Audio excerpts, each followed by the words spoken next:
I'm Jen Taylor Skinner, and this is the Electorette. On this episode, it was my honor to have a conversation with award-winning activist and writer Soraya Chemaly.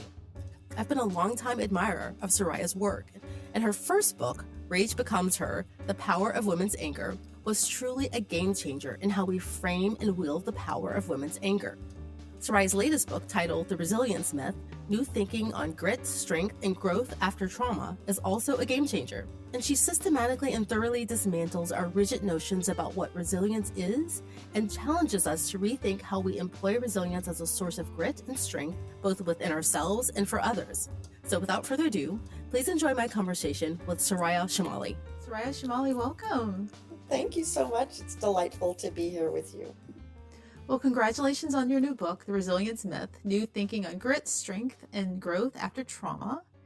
And, when I was reading this, I was thinking about, why I love your writing so much and why I love your work. You really give me and women generally, permission to kind of examine the interiority of our lives, right? And you take these notions that we think that we all understand, and they're kind of rigid. Actually, our understanding of these things are kind of rigid, like anger, for instance, and Rage Becomes Her. And now the resilience myth. Anger's bad, resilience good, right? That's right. And you pull them apart in 1,000 different ways, and you take me, the reader, in these really unexpected ways, and you come out with something richer and better for yourself. Oh, that's nice to hear. Thank you. Yeah. So, very early on in this book, you warn readers that you were going to dismantle our notions about resilience. And you warned that this wasn't going to be a guide on optimizing yourself. And so that got me thinking. I did a little exercise. I decided to search on books about resilience, right? Mm-hmm. And, they're kind of what I expected. They're all kind of these self-help books. They make this promise to teach you how to optimize yourself, your mind. They say things like, how to have an unbreakable mind. Or unbreakable. Unbreakable. It's, power through the pain. It's very masculine coded, right? Oh, for sure. Mental toughness, strength, all of that. Yeah. Exactly. Right. And so, but you opened by talking about a really tough period in your life. Your husband was having surgery, your father was having surgery, and your default was to go to your resilience. And you started there, but then you had an evolution. So was that when you just began to re-examine your own relationship with resilience? It's funny. I think that the starting point for me was in that moment where there was this kind of compressed stress, right? There was the stresses of regular life, work, children, just being in the world. But then my husband and my dad, same day in surgery, prolonged illnesses, both of them. Um, and then immediately after Hurricane Dorian hit the Bahamas, where I'm from, it was catastrophic to the islands that it hit. And what I found was that I was just unaware of how much grief I was feeling. And I couldn't tell, it was all of this ambiguous grief. I couldn't even say, is it the climate grief? Because now it's inevitable in my mind, that's damage that's coming and that's we're experiencing, or is it the grief about my father's slow death through dementia, or grief about a way of life that my husband and I had and that our family had that's now changing? And I thought, well, why couldn't I recognize grief? What was it that I thought of in myself, this idea of strength, that was making me shut down this valuable information that was coming to me really through my body? Like, the thing that struck me was how much pain my body was in, but I couldn't figure out why, and I'd known from the research on anger how it is that emotions affect us physically that we never learn about, because we just have this mind-body dualism. And resilience is very much in the mainstream mode, a resilience of the mind. And that's really damaging to us because, in fact, that mind body split is gendered, it's raced, it's anthropocentric. It separates us not just in ourselves, but from others and then from the world. And then I really did a deep dive into, well, what is resilience anyway? Like, what do we mean when we use this word, which is pervasively being used? And it turns out we don't really know what we're talking about. There's no uniform definition. it's all very ambiguous, and it ends up valorizing, as you said, highly masculinized, toxically individualistic ideals that undermine us as people and a collective. Right. Well, I think one of the reasons maybe, and you talk about this in the book, that we don't really know what it means is because it's gone through so many iterations, right? You talk about the Yes, origins of the word. There was it was derived from a Latin word, which I won't try to pronounce, but it originally meant something really simple, to bounce back to a former state that's or right. position, right? And we Hmm. just kind of, I don't know if it's correct to say we've mangled it, but because all language goes through an evolution. But, can you talk about that? Like, its current application compared to where it began? Yes, I mean, it initially, actually, the first reference in the English language has to do with Henry VIII trying to divorce his wife. And they use the word to basically refer to his returning to the pre-marriage state, right? Which is super funny little historical fact, but then it entered the realm of science and applied to materials and metals that could be stretched and returned to their original shape. And then in the 20th century, that idea of returning to an original state gets applied to systems, ecological systems, and also to psychological practices. And particularly in the early stages, to the way a child who experiences trauma might be resilient and bounce back into some idealized, healthier state. Because there's the notion that maybe as a very young child, there's no harm, but then something happens that causes a harm and adversity, and then the child can bounce back from that. So I really do critique, though, in that notion of bouncing back, the pivot point of it, which is an individual lifespan and an event that causes a harm. So PTSD, for example, even the diagnosis, it's one of the only diagnoses ever in the Diagnostic Statistical Manual that ties an illness to an event. So, with the initial PTSD diagnosis, a soldier, for example, experienced a battle that caused distress, and then the soldier is expected to somehow, through cognitive behavioral therapy or other forms of therapeutic practices, bounce back to their pre event normal stage, right? That's the model. But most of us in the world are experiencing harms that come from sustained stress, from historical relations, from political inequality. There are circumstances. There may not be one event. We can understand a hurricane or a car crash or a death, and that kind of fits that model. But if we only restrict ourselves to that model, we're going to really struggle to understand the world and to adapt to crises, because so many of the crises that we have to respond to are interrelated and have deep roots over time. And bouncing back, like, so at one point I'm like, okay, if you look at hurricanes, like class quakes, hurricanes are disasters, but their effects are the result of history, right? Centuries of colonialism, centuries of enslavement, centuries of indigenous erasure, and then you see the effects on the ground. And so you ask, what are we bouncing back to? A pre-existing state where all of that inequality was just fine. Right. And when you think about a single event that may be traumatic, your experience of it does not exist in a vacuum. Like you said, That's right. things have happened before and things will happen after and things are happening currently. And you can correct me if I'm wrong about this, but where we've landed with resilience, and hopefully your book will help us move on from this, but essentially, when you're supposed to be resilient in the face of some trauma, it's all about moving forward. There's no bouncing That's back. right. Like you just Right. move away from it, and then Right. you're showing resilience, right? And Right. that kind of that doesn't leave any room from. So you're moving away. You're just supposed to like charge forward. There's no room for Right. And reflection. improve. Right, You're supposed exactly. to, Improve. right. No reflection, no sadness, no care, no levity, right? And I there's a moment where you talk about that day where your husband and your father were having surgery and there were these ducks on a pond. And I thought that was just such a beautiful moment. And I'm curious about that. What emotions you felt, if there was maybe some tension in what you wanted to feel and what you thought you should feel. Like, just talk about that a bit. Yeah, I mean, mainly, I was so consumed with worry. Um, there were so many emotions, right? There was worry, there was sadness, there was guilt because I couldn't be in one place, I had to be in another place. I was alone. I didn't have the energy to even seek out friends. I literally just sat by myself and thought, this is all I'm capable of doing right now.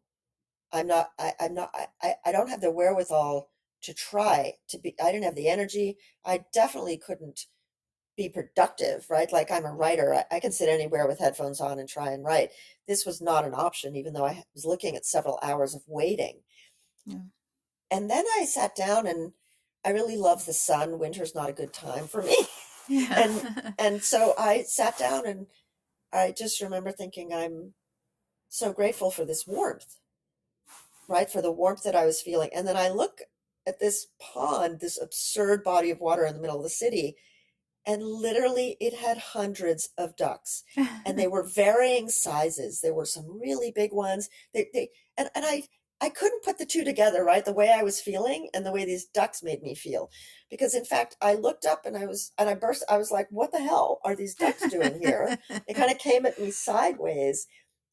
And then I just was so happy that someone had put them there, you know, and it was such a small thing. And I thought, well, despite everything, I have this capacity to feel joy or gratitude or even love, like just the fact that someone did something for other people that they weren't sitting there looking at the ducks. They put the and you know what? In the end, I'm also cynical. I was like, they probably put it there to sell something, but I don't know that, and I don't want to know that. I'm just going to sit here and enjoy these ducks.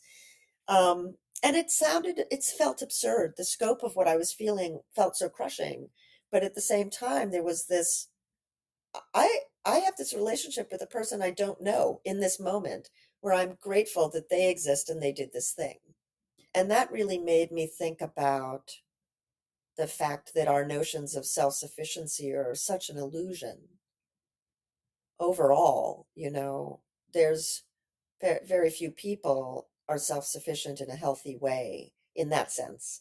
Like it's just if you're really taking care of everything in the world, which you can't, like you can't, you'd have to be a hermit. Let's just, forget that outlier. Yeah. But chances are, again, and we were talking about this earlier, and we should talk about it more. Chances are you're isolated, disconnected, maybe lonely, and that what we need to reconcile ourselves to is our interdependence, our complexity, our mutual support. And instead of denigrating it as a weakness, we should be embracing it as a source of our strength, which is sort of how I break down some of these chapters. Yeah, and that moment where you're sitting there and you're focusing on the ducks and the tension. First of all, I'll just say that I think a lot of the pain and the discomfort, physical discomfort we have is due to that tension, I agree with you. right? Kind of resisting what our body wants to do or how it wants to feel versus what we think it should feel. Right. And then also, I think that there's a gendered element here in that, you said you were supposed to do one thing, right? And I think that generally we have trouble with women not doing more than one thing, right? Women are I agree multitaskers, all right? the And so time. just sitting and taking care of yourself Hmm. is not allowed, right? And Yeah, that's just that's something, that's yeah. that's I agree with you. Like I had to reach the point of complete exhaustion to do it, Yeah. right? Like, and that's absurd.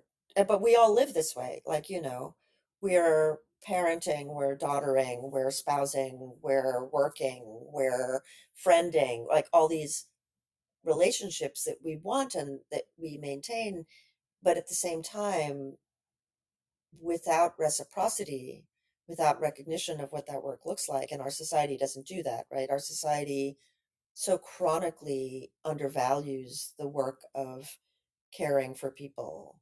Um, without that, it just ends up, as we know, because we know it from personal experience and economics and politics, it's so utterly depleting to women. Yeah. And we see that, and there are very few contexts in which I will use the word woman in a universalizing way, Yeah. but in this sense, I think it's true. There are women, of course, who are privileged by class, race, ethnicity, religion, whatever it may be, and they may relatively speaking, experience less of this than other women. Mhm. But I would say almost all women in the scheme of things are subject to this expectation of just depletion, Yeah. exhaustion. And in fact, we're supposed to not focus so much on what we need to be resilient, but what we have to do to be resilient for other people as a resource to those other people. Exactly. And I don't think that I ever felt that, more than when I became a parent. Yes, right? Because, when I was single and alone in my apartment, I could do one thing and no one could say Hmm. anything to me. But That's once you right. have kids and they're in school, the entire community, not just you or maybe your partner or your kids, but the entire community expects you to take on dozens of things, You right? just do it. You just Yeah. keep doing it. Yeah. And it's funny because when you refuse to do it, it's like there's something wrong with you. Something I've like it was maybe oh man, now more than 10 years ago, I wrote a chapter in a book. The book was called The Good Mother Myth, and my chapter was about volunteering and the problems I had with women volunteering, particularly in their children's schools, and what it meant. And I just remember, well, first of all, not having grown up in this country with this education system. I mean, my parents didn't come to my school. Like it was an exceptional event, like maybe a pageant for a holiday, Right. right? They literally they barely slowed the car down like to drop us off. It was a roll by, right? Yeah. And so the idea that parents, mothers mainly, had to be in the school all the time doing things, free labor, assuming that they didn't have jobs, didn't need to be paid, that men weren't accessible, weren't available. Like, but I just remember going in one day and saying, listen, you're all my friends. I'm happy to spend time with you, but never ask me to volunteer again until you've asked A, your husbands, because Right. they were all straight, right? There were very few non-hetero couples Yeah. represented in the volunteering pool because by and large we're looking at women married to men who are making more money Hmm. in that case, right? And I was like, don't come, I'm your third option. First your spouse, then my spouse, and then if you haven't filled your roles, you should call me. And it was stupefying to some people, right? Because they're like, oh, but I love being here. I want to be. I'm like, I'm not, you make your decision, but you're setting a really piss poor example for my kids and your kids. And that idea that we're just fungible, that we just are there to do it. Yeah. Um, that's the problem. I love that so much. I love I'm going to listen to this part of the interview again just because I just love that so much that you said this to them. And because when I started, and we're kind of getting off topic a bit, so forgive me, but Yeah, when I started, like I said, the whole community expects this of women, right? for And I sure. have a confession that my mother, and I don't want to out my parents here, but my Yeah. mother did the drive by too. Actually, I just walked to school. She was a single mother. She had to Yeah. get to work. She didn't have time to make the whole entire school cupcakes. My mother didn't have a driver's license. Okay. She was very young and she didn't have a driver's license. And Yeah. so my dad would literally always late, just like you said. Like I was like, oh, here we are, Yeah. late again, Yeah. you know. Yeah. But, when I started, I had my own kid, my first kid, and I take him to school. And I remember we were, in this private school that we're no longer a part of Yeah. anymore. And I remember thinking, like, I need to be a good parent. And that means volunteering. I need to show Yes, you up have for to this. And I, show up. yeah, You have to show up. I Yeah, don't no like you're longer do learning as that, you but go. yeah, Yeah. yeah, yeah. But I anyway, I I spent a couple of years just trying to adapt. I was like, what's expected of me? What's the school like? And then I spent a couple of years thinking, just being mystified, like, surely this can't be right. I think about things for a long time. And then I was just indignant. I was like, fuck, what? You know? And yeah, so, but I just think that it's so part of the world we live in to expect this. And so all of that, it's work, it's time, and the way we're this sociologist Sarah Brakey, I've got to find out how to pronounce her name properly, but I write about this in a chapter of the book on productivity. I wish I had come up with this. I didn't. I have to give her complete credit for this awesome comparison. Mhm. She talks about the Incredibles, but I write a lot about what happened post 9/11 because I think it shaped the way we think of a lot of these things, and it caused a kind of hyper gendering of resilience as an American virtue. In the wake of this attack, how do we regain our sense of identity and power and dominance? And the way we did that, supported by lots of superhero movies, was to have a hyper gendered masculine strength and Republican motherhood, womanliness that that made mothering a kind of a lunacy for a while. It was so intense and so ridiculous, the expectations. And what she compares it to is the cartoon The Incredibles. Yeah. Have you seen that? Maybe. Right. So I remember seeing it, and what I didn't think about that she wrote about years ago was that the dad is resilient in that he's big, powerful, strong. He's got brute force. Yeah. He cares for his family. He provides and protects, that kind of ideal of masculinity. But the mother's superpower is that she can be stretched infinitely thinly in all directions at once. And I just hadn't thought of it, right?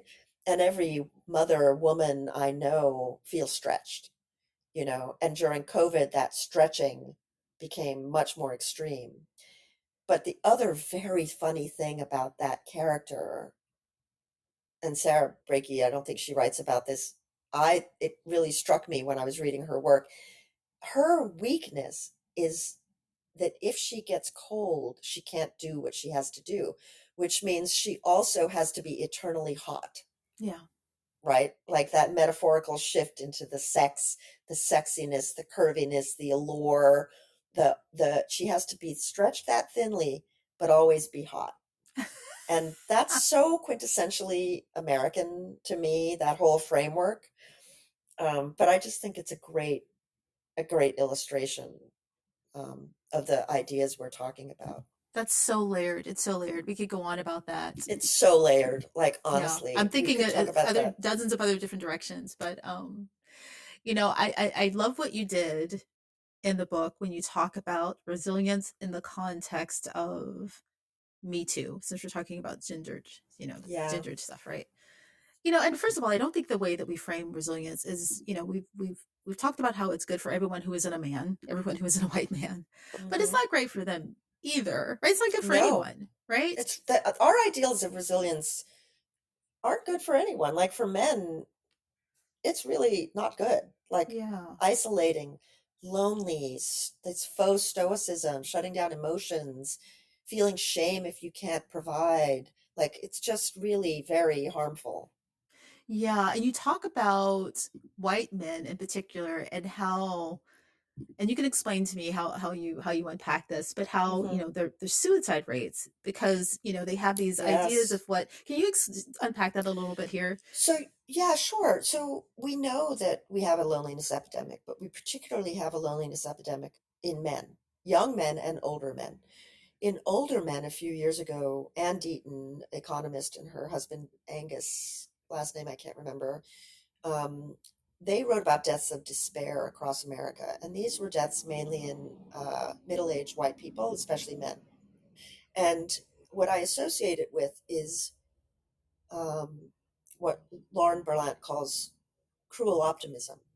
If you were white, but particularly if you were a white man in America in the 20th century, you just had a particular entitlement to believing that the American dream applied to you, that you would work hard, you would get all the prizes, you would get the car, get the woman, get the house, get the children, get the retirement, and that's the deal. You work and that's the reward.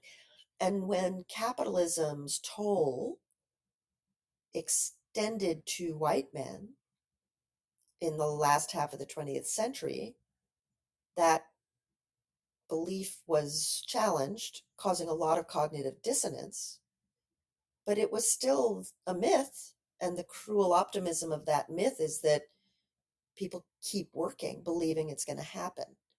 And when it's clear that that's not happening, you end up with despair. and you end up with these deaths of despair. And so there's a real connection between a sense of shame and failure, that you aren't fulfilling that identity and that dream, but also that you aren't resilient. Because what's wrong with you if you couldn't do those things? What's wrong with you if you can't meet those ideals of productivity, masculinity, and success? Because implicit in a lot of ideas of resilience is this idea that even if you have adversity, you will grow from it Mm-hmm. and you will end up better off. What doesn't kill you makes you stronger, which turns out is bullshit for the most part. Because in fact, when people experience traumas in subsequent times of stress or adversity, they're more likely to be traumatized, not less. Yeah. They are actually weakened by the succession of adversity as opposed to strengthened by that. And so I think you can kind of draw a straight line between the very complicated relationship between our masculinity ideals, traditional masculine, conventional masculinity, our resilience ideals that overlap substantively in a Venn diagram, and this disillusionment, shame, and despair that has accrued so powerfully in middle-aged and older white men. And there are some studies that show that older Black men and women are more conventionally resilient than older white men and women. And even within the framework of conventional resilience, the difference is that they had different life expectations. Yeah. Yeah. Right. And that makes the difference in how they can adapt to hardship. Yes. Yeah. That's so messy. Again, something we It's could talk so about. messy. Because It's so much. the system that they've created and created to be advantageous to themselves. Right. When It's it doesn't fighting them back. work, Right. they don't have the resilience to That's right. face the failures in their own system, right? What they perceive as failures. Yeah. That's what psychologically, that's right. And I think that what's interesting is that it's not just a matter of not being able to cope with the adversity. It's such a threat to their identities because, and this is why I love the work of Sylvia Wynter. She's a Jamaican philosopher, an amazing thinker, and she really articulates this complicated, what I think, reality of the fact that we are everything. Our identities are made up of our culture, of our relationships, of our environments, of our genetics. Like there's no teasing them out. We're just these incredibly responsive, adaptive life beings. Yeah. And the degree to which identity is built around these entitlements in the society cannot be overstated. And so when the bad thing happens, it's not just a bad thing has happened, it's that your identity is shattered. And that is hard to come back from. That's really traumatizing, um, in ways that maybe don't fit that model of an event causing a trauma. Right. Right. And it's not just your identity, it's the identity of all the people who look like you around you, your father's identity, right? Your boss. And it's just, It's like, yeah, you can see it. And the thing that I think is interesting about the condition of white women today is that when they have sons, there's yet another strange dynamic happening. Because even if they are concerned about what's happening to women's rights as women, the conflict for a lot of women, I think, in that position is that they also want their sons to have those entitlements, to have those privileges, to have that success. And those two things are in conflict. so I had mentioned doing an exercise at the top of our conversation when I did a search for books about resilience, and all of these self-help books with all this, Yeah. masculinized language came up. But in the Mm-hmm. search results, there were lots of books either for children, targeted at children or their parents, but Mm-hmm. about or for children. And I thought that was really Right. interesting because they're just like small sized self-help books, right? They are, right? That's right. Yeah. And there's this assumption, again, it's kind of this reductive way of looking at resilience, that resilience is good, even if it's for kids, and not Mm-hmm. teaching them to be resilient is bad.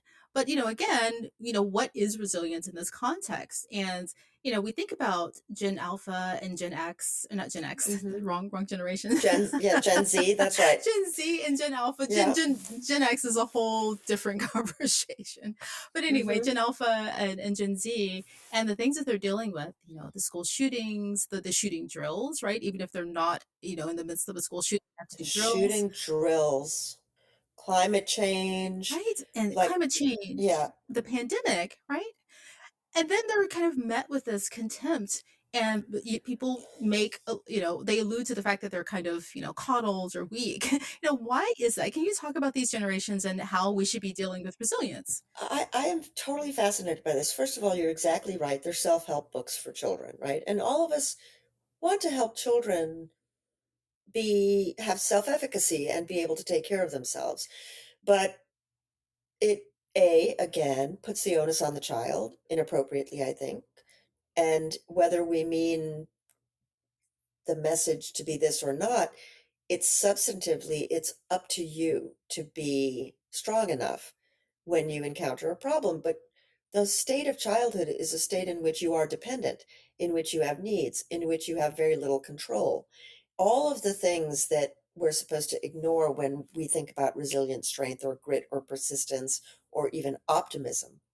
And so there was a study done in Australia a few months ago of children who, some of whom were experiencing distress like anxiety, and others who weren't. I think there were about 2,000 students, and they were maybe between the ages of 10 and 16. And they said, okay, well, we're gonna we're gonna engage in a resilience building program to help children develop skills to self-soothe, to self-regulate, to understand their feelings, address their anxieties. And so they taught meditation and breathing exercises and gratitude journals. And what they found at the end was that overall, all the children were worse off and that they felt more hostile towards their parents, even the kids who started off with good relationships. And it left a lot of people scratching their heads. And this, what I'm about to say, is not obviously a scientific study, but you can imagine being a child who is told, keep a journal, which causes rumination. Think about the things causing you distress, which causes helplessness. And figure out how you can power through, which causes anger because you're like, what the fuck? Why are these adults not helping me? I can't do anything about climate change. I can't do anything about the internet. I can't do anything about these massive global problems that are altering my life. So I just think that, again, from the perspective of teaching children resilience, what I'm advocating for in this book is that we teach them that it is relational, that it has to do with mutual care, with empathy and compassion for themselves and other people, and for the fact that we sink or swim together. Like, that's just how it works. And so that's a very different message from let's talk about resilience and how you're going to develop persistence and grittiness and be optimistic when maybe the appropriate response to a situation is sadness or anger or distress. And so that's what I think. And then the generational thing, I've written about this a lot. I mean, you look at these campus protests that have been roiling the country for 6 months. These kids are showing all the signs of resilience that people have been castigating them for not having. And they're doing it in ways that show that they have complexity in their thinking, that they're engaged in difficult dialogue and discourse as opposed to oppositional debate, that they're practiced at listening in ways a lot of adults are not. And yet people are unhappy about that too. And so I just think that the resilience people want from them is conformity, not resilience at all, because they are adapting to their world in the best ways that they can imagine and in ways that actually might lead to better outcomes if we could adjust our systems in the ways that they're suggesting. And that's true of gun violence, climate, Israel, Palestine, pick the topic. Yeah, one interesting thing that you point out is the kids that we hold up as examples of resilience, which is problematic Hmm. too, right? There's an That's right. example in your book where there was a school shooting and they're two kids, right? They're not two kids, but two kids, are used an example. One went back to school with a t-shirt on with, I think, his friends who didn't Yeah. survive the shooting, and then Yes. one kid decided On the to go t-shirt. on the t-shirt, and Yeah. and one kid decided to, I'm not going back to that school, which, I No. that's also a brave choice. But the kid who decided to go back was held up as an example of Of resilience. And resilience. you make this really good point. You said that, they can't do anything about climate change, right? They can't do anything about school shootings. Like, we have to do this as adults. And you do have these kids who try to stand up, Yeah. the campus protest, or kids who are coming out and, like, giving everything to try to, reverse climate change or stop it. And we Hmm. hold them again up as examples when they're kind of anomalies, right? Right. That's right. And the thing too is we just refuse to recognize the costs either way to the children. The amount of responsibility these children are feeling for addressing the wrongs of the world is immense. And then the other thing I will say, we haven't talked about this, but I think it's related. Right now, because of Jonathan Haidt's book, everyone's all got their knickers in a knot about phones and technology, right? Um, there is without a doubt, there are without any doubt negative impacts to the the unregulated use of the internet or production of the internet. I don't want to say that's not true. However, there are many positives too. It's a technology, right? And in fact, these kids, it's not that they are suffering as the result of the technology. They're suffering, I think, as a result of a much larger issue, which is social acceleration, which includes technological acceleration, but is much broader. It's a change in maturation, a change in the pace of life, a change in processes that used to take a long time, like democratic processes of deliberation or the flow of information in media. I mean, everything has been accelerated and compressed.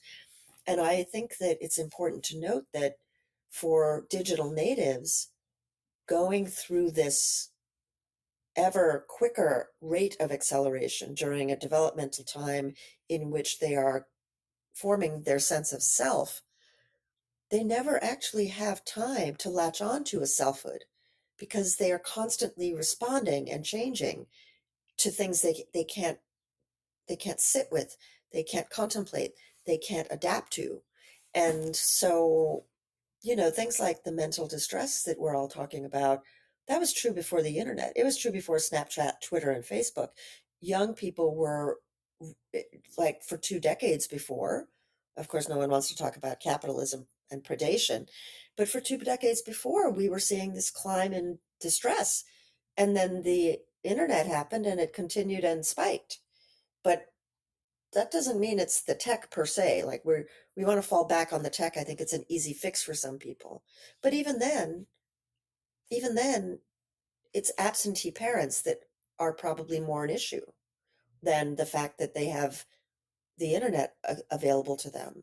Yeah, I mean, I can attest to this personally as somebody who's straddled in a generation Yeah. that straddled, having lots of angst Uh-huh. before you had Uh-huh. the internet, right? And afterwards, yeah. So obviously, No, I was saying like globally studies show that.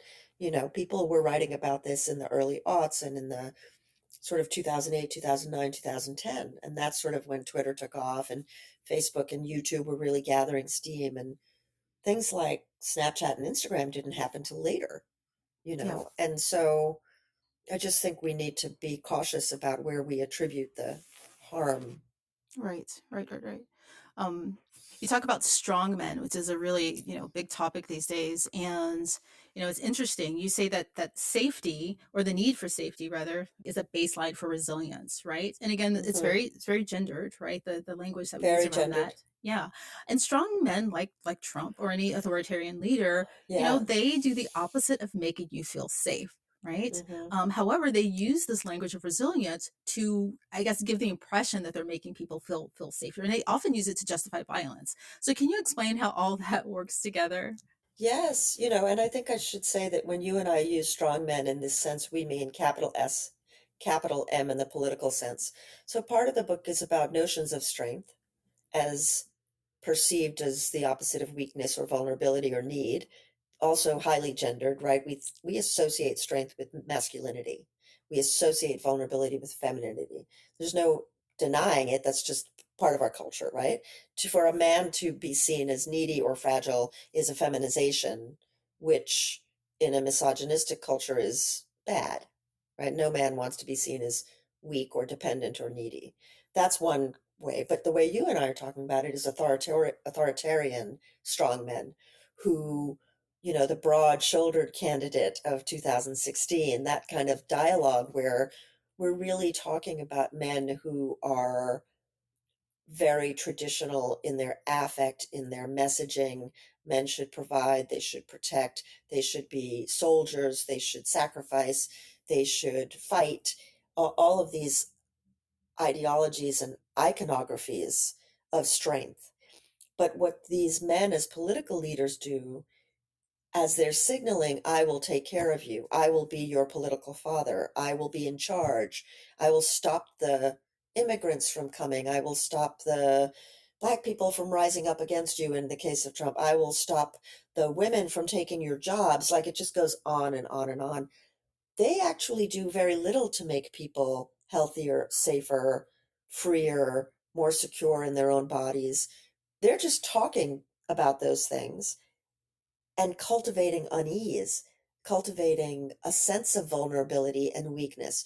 So if you think about what happened with COVID, today being a Trump voter is considered a, a COVID mortality risk because of the number of people who behaved in personally endangering and publicly corrosive ways by socializing or refusing masks or refusing vaccines. And it just so happened that after the first wave of deaths, which mainly affected people of color, indigenous communities, um, people who were working in jobs that put them on the front lines and made them essentially a demographic sacrifice zone.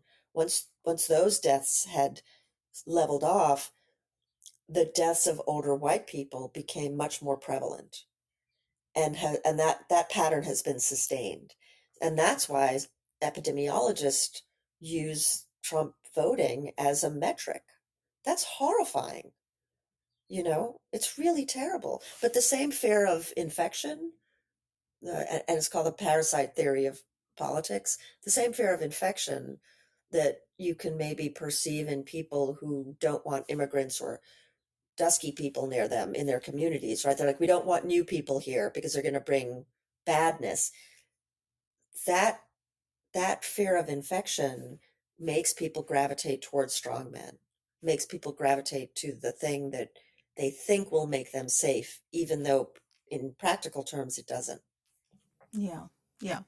Yeah. And they use it to justify their own violence, right? Absolutely. Online, an analysis, and I think this is what you're referring to in the book, there was a really deep analysis done of online language and chatter um, in the far right, building up to 2016, 2020, and also in the radio, like the big radio personalities like Rush Limbaugh at one point and Alex Jones. And what was noticeable to the researchers was how resilience was used as a talking point and a recruiting tool to say to men, particularly white men, particularly young white men, that they needed to develop informational resilience, for example, which is to resist the fake news, epistemological resilience, which is to reject the values of liberal ideology. There were like 5 or 6 different categories of resilience that they talked about, including heroic resilience, which was January 6th. And so you see this language being used, and in the end, it kind of is all centered around the notion of virtuous violence, enacting virtuous violence as a way to justify the possession and use of guns. And they kind of really outline that trajectory in the language, from the language to the possession of the guns, to the paramilitary movements, and then to events like Charlottesville or January 6th. Yeah, there's a spectrum, right? So you have this outright Right. violence like January 6th and guns, Hmm. and then you mentioned the pandemic earlier, and I hadn't even thought about this until you mentioned it, but you think about the ways that they made other people feel unsafe by, Yes. refusing to wear masks, refusing to be vaccinated, but they were very aggressive, almost violent about that, right? In the way that they Very, accosted people, right? yes, Because in their face, like, right, exactly. Yeah, which is another way of, justifying their own violence and their own aggression. right. And also, if you think about maladaptive resilience, a lot of our national resilience ideology evolved after 9/11 as a way to recapture American glory and dominance. We are a strong people. We will be resilient to the threat. We will defend our values and our way of life, go shopping, blah, blah, blah, right? Remember that, like, that was a whole thing. And Yeah. in fact, after those attacks, people they learned to associate being resilient with not being scared to go outside and live their lives and embrace their American freedom, not to be cowed by the threat of potential violence. Well, when COVID happened and everyone thought, how are we going to be resilient? How are we going to cope? And COVID was described using war metaphors. We have an enemy. We need to defeat it. We're going to win this battle. All of a sudden, people treated COVID the way they did the threat of terrorism. They treated COVID like it was the result of some little mini terrorist running around our bodies. And what did they do? On the right, they did what they did. They were resilient the way they were 25 years before. They went out. They lived their lives. They expressed their freedom. They refused to be cowed. They refused to show they were scared. They wanted to prove they were invulnerable. And that was a maladaptive response to a totally different threat that was spoken of using the same language and metaphors as the first threat. So, you know, I think that's really notable. The words we use to describe risk really matters. Yeah, yeah, and it's funny that language and that framing of COVID was put out by the aspiring strongman, right? The aspiring authoritarian, right? Absolutely. But every world leader, France, England, Germany, Korea, Japan, I didn't find any quotes from China. They all use war language because we describe epidemiological problems in the language, militaristic language, right? Like it's all very binary. It's all about defeating the cancer or defeating the virus or killing the bacteria. And it forecloses the imagination to do that, right? Because your approach is always antagonistic. It's always dominance, defeat. Like after COVID, after Trump had COVID, which was much more serious than the country was led to believe, and he was saved really by medicine, by doctors, by vaccines. He thanked none of those people or those things. He said, I'm strong. You have to dominate the virus. And you just think, wow, okay, that's just magic, smoke, mirrors, gibberish. Because what saved him was all these people, all this science, all this hard work to keep him safe and alive. Yeah, yeah, scientists who he derides, right? Um, That's yeah, exactly right. in the context of war language, wearing a mask or staying in your house is retreating, right? Yeah, And that's right. retreating is It's is weakness. protective, right? It's weakness and it's feminine, and It's we could go on and on weakness. about that. So, Well, more um, men died. That's the other thing. Very clearly, many more men, because men don't wash their hands and are less like, no, I'm not kidding. It's just crazy, right? They don't wash their hands and they're less likely to wear masks, which I think is interesting because I try in the book to describe the ways our notions of vulnerability and penetration are sexualized and gendered. So for a man to admit that a virus can hurt him or that his skin is porous, right? That skin maybe carries germs or that something can wound him is to say that he's weaker, and that gets all tangled up in the notion of penetration, sexual violation, sexual penetration, and the inherent weakness of those ideas. yeah, I love that metaphor in the book, right? Speaking of the pandemic and the height of it, in 2020, I'm so glad you talked about the summer of 2020 and all of the Mm, trauma, right? I think people think about, yeah. when you say it's summer of 2020, they think about the pandemic and they think about the election, but it was so much more Yes. than that, right? Just in the Hmm. context of politics, I don't know if people remember, but Republicans and conservatives and Trump, they were threatening to shut down elections, right? Which meant Yeah, we couldn't get rid of this man, right? that's And if right. No, you it was if really serious. it was really scary. And if you were on the West Coast, like I am, we had these apocalyptic orange skies because of the wildfires. And yeah, and then on top of Hmm. that, I'm in Seattle, and so we had these orange skies, and then in the background you could hear. I remember hearing like gunfire or something because the protests were going on at the same time. So all of that was happening in one summer. The George, everything was happening at once. It was so scary. I'm still not over that summer. So I'm glad you talked about it, right? I mean, you just described all of that. And while that was going on, an entire generation of elderly people were dying in nursing homes. Families were grappling with the fact that they couldn't touch them, that they couldn't see them, that they couldn't expose them, right? I mean, it was just a very terrifying time. And I think that we were also simultaneously, I don't know how else to put this, temporally disoriented. Everything about the world and clock time and schedules had gone away. Everything predictable, school, work, bus schedules, public transportation, anything that marked the cadence of normality was gone. So we had that. We had Black Lives Matter global protests. We had anti COVID masking protests. We had the fires and other climate disasters. And then we had the pall of death everywhere. And the thing is, I think this shows two things. One is the vast majority of us are resilient. We adapt. That's just a fact. Many more people after adversity adapt well than not. And so I think the question is, instead of saying, how can we be more resilient? I think the question we should be asking as a society is, what are we doing to prevent people from being resilient?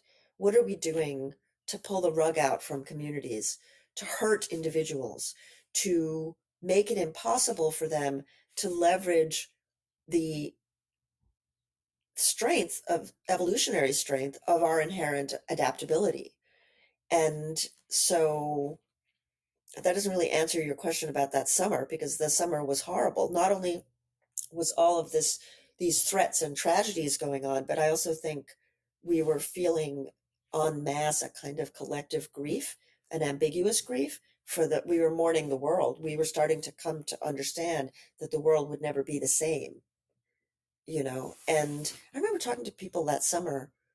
I'm a strategic pessimist, but I remember having the feeling, the knowledge that the world wouldn't be the same, and that even even basic things would we would not return to any sense of normal for a year or two, in my imagination at that point. And I remember talking to people who thought I was crazy and literally used that language, and they were like, oh, by September it'll be done. And I'm like, no, just no, that's just not going to happen, you know.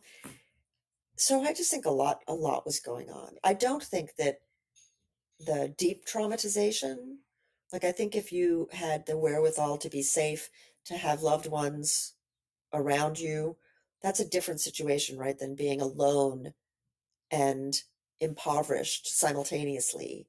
I just think people met the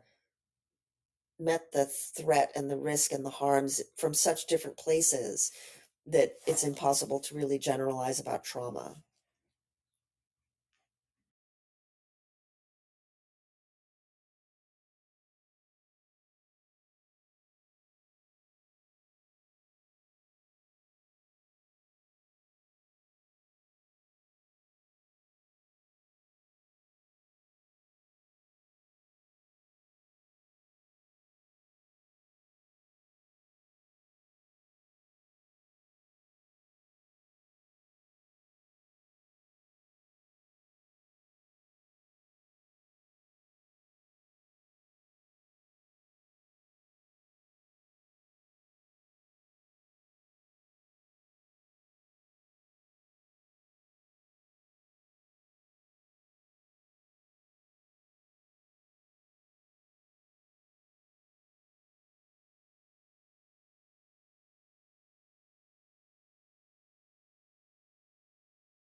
the political parties are now so gendered, not just in their composition, with Democrats being overwhelmingly favored by women and Republicans being overwhelmingly favored by men, particularly white men, right? Like we know that.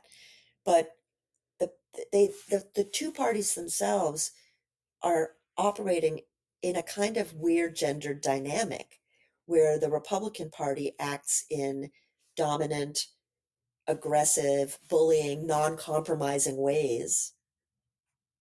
And they expect that, like, people expect Democrats to do the right thing, to work really hard, to compromise when necessary, to not make a big deal over the things that are important to them, to make it work, right? And it's almost abusive. It's almost like when you say to an abused woman in an intimate relationship, you should forgive and forget so we can move on. You should just keep trying to change that person because you should make it work for the institution, right? And there's no reciprocity in that relationship. And I just think that when you think about resilience and the differing expectations, there's just such a massive disconnect between what the right thinks is positive adaptation and the left thinks is positive adaptation. And the left just tends to be more collectivist, more invested in state care, in collective care, in the kind of, for lack of a better term, feminine nurturing aspects of society, while the right is stripping all of those things to their bare core.